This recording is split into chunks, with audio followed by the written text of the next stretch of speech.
Good morning বন্ধুরা, তোমরা কেমন আছো? আশা করি খুব ভালো আছো। আমিও খুব ভালো আছি। প্রতিদিনকার মতো আজকেও তোমাদের কাছে রেসিপি নিয়ে হাজির হলাম।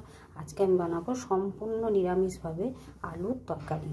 আলুর তরকারি অনেক রকমভাবে খেয়েছো, আজকে আমি যেভাবে বানাবো তোমরা অতি অবশ্যই সেই রকমভাবে বানাবে, আর দেখবে এর টেস্ট জিভে লেগে থাকবে। একবার খেলে বারে বারে খেতে চাইবে, একদম গ্যারেন্টি দিয়ে বলছি। খেয়ে দেখবে আর আমাকে জানাতে তোমরা কিন্তু ভুলবে না। দেখো তার জন্য কী কী উপকরণ লাগছে, কিভাবে বানাবো সমস্ত সব কিছু তোমাদের সাথে শেয়ার করে দেবো। দেখো তার জন্য আমি আলু নিয়ে নিয়েছি, ছোটো ছোটো করে আলু কেটে ধুয়ে রেখে দিয়েছি। নিয়ে নিয়েছি ছোলার ডাল, 2 ঘন্টা আগে ভিজিয়ে রেখেছিলাম।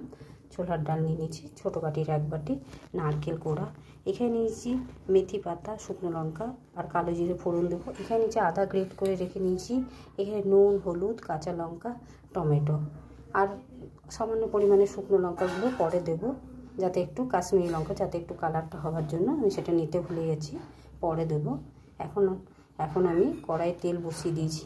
চলো বন্ধুরা, প্রথমে আমি ফোড়ন দিয়ে দিই। দেখো বন্ধুরা, আমি কড়াইয়ে প্রথমে ফোড়ন দিয়ে দিলাম। আর যে মেথি পাতার ফ্লেভারটা আছে দারুণভাবে, তোমরা তো জানো কীরকম সেন্ট হয়। একটু ভেজে নিলাম হালকাভাবে। এবার আমি আলুগুলোকে দিয়ে দেবো। দেখো বন্ধুরা, কড়াইয়ে আমি আলুটা দিয়ে দিলাম। এবার আমি এর মধ্যে দিয়ে দেবো নুন, হলুদ আর টমেটো আর আদা গ্রেট করে রাখা সমস্ত উপকরণ দিয়ে দিলাম। এবার আমি একসাথে ভালো করে নেড়ে চেড়ে কষিয়ে নেবো, যাতে আদার গন্ধটাও চলে যায়, টমেটোগুলো একটু নরম হয়। তাই একটু ভালো করে নেড়ে চেড়ে নেবো। তোমরা বাড়িতে অতি অবশ্যই এইভাবে বানিয়ে খেয়ে দেখবে। এইরকমভাবে বানিয়ে খেয়ে দেখতে জিভে স্বাদ লেগে থাকবে, আর মনে হবে যে এইরকম তরকারি আবার বানাবো। আর সবাই খেলে খুব খুশি মনে খেয়ে নেবে। পরোটা, লুচি, রুটি, নান সব রকমই এই তরকারিটা ভালো লাগবে। এবার আমি একটু ঢাকা দিয়ে নেড়ে চেড়ে নেবো। দেখো বন্ধুরা, কয়েকবার নেড়ে চেড়ে নিলাম। টমেটোটাও গলে গেছে, আদাটাও খুব ভালো মতন ভাজা হয়ে গেছে। এর উপর দিয়ে দেবো একটু অল্প পরিমাণে আলুর দমের মশলা। একটু আলুর দমের মশলা দিলে টেস্ট হয়, আর কোনো রকম মশলা ব্যবহার করব না। আর দিয়ে দেবো সামান্য পরিমাণে চিনি।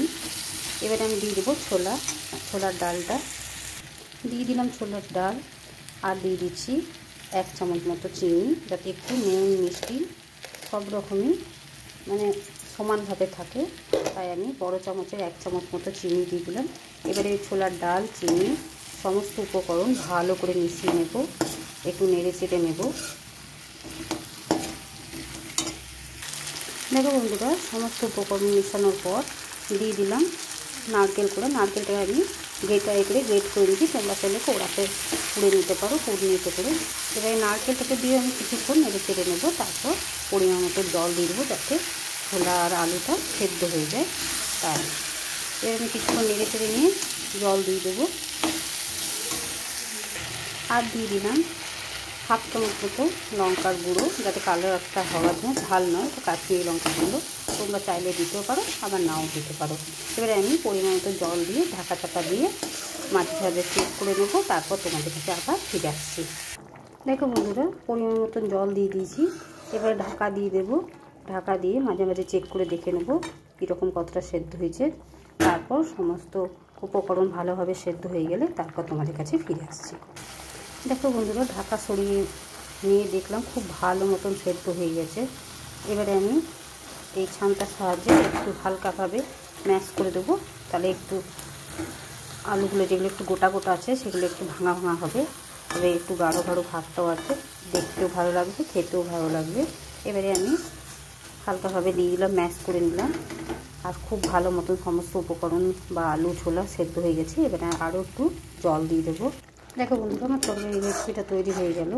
একদম দোকানে যেরকম আরও একটু ঝোল ঝোল টাইপের হয়, তা আমি বাড়িতে খাওয়া হবে সেই জন্য একটু গাঢ়ই রইল, না ঝোল না পাতলা। দেখো এইরকম টাইপের রাখলাম। এবার এই রেসিপিটা তরকারিটা তোমার লুচি, পরোটা, নান, ছোলা ভাটরা বলো বা কচুরি সমস্ত উপকরণে দারুণ লাগবে খেতে।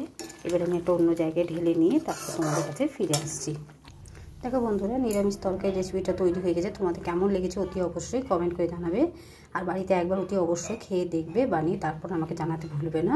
আর ভালো যদি লেগে থাকে লাইক, শেয়ার এবং চ্যানেলটিকে সাবস্ক্রাইব করে দেবে আর সবার সাথে শেয়ার করে দেবে। আজকের মতো এতটুকুই, কালকে আবার অন্য কোনো রেসিপি নিয়ে হাজির হব। সুস্থ থেকো, ভালো থেকো, তোমরা আমার বন্ধু হয়ে পাশে থেকো।